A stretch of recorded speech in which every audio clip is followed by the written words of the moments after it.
other realm of life, I'm also doing an MA, a master's in screenwriting, Oh, and cool. I was talking about this like wrestling like related films with my lecturer, and he part of it he says there's a recurring theme of like tragedy. That's kind of like a prehistoric like almost stigma, or if you will, with wrestling and or wrestling stories.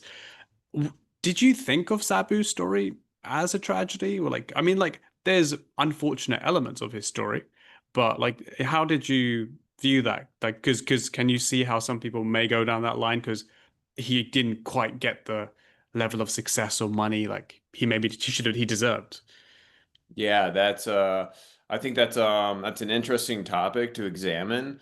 I was coming from the lens of I've always been a filmmaker since I was a kid, and making a not necessarily a tragic, but just an impactful wrestling documentary was always on my bucket list. In the vein of Beyond the Mat, you Hmm. could say that Jake Roberts in the Beyond the Mat was tragic because, he's like snorting crack. He has like this really tumultuous relationship with his daughter.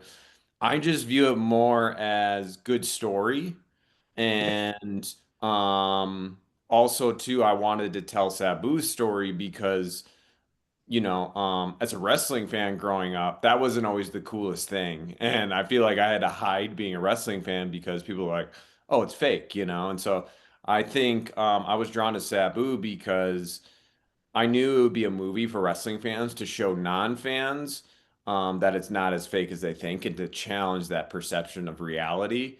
And that's what I'm excited for people to see. I've already had friends text me where they like watched it with their mom, and like when their mom sees Sabu and barbed wire, it's like, what is going on right now? You know what I mean? Like, and so it's I guess you could say that it's tragic in some ways, but that's not necessarily a negative or a dark thing. I think it's kind of a beautiful thing in the story.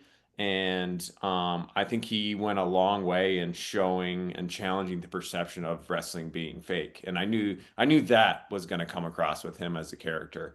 I didn't anticipate, obviously, unforeseen events of like him passing away and whatnot. Yeah, At the yeah. same time, at a meta level, the whole theme of the film is that he didn't get his flowers, and I feel like the film itself is the flowers capturing him getting those flowers. So Yeah, it's kind yeah, of yeah. a Inception level of psychology that's happening.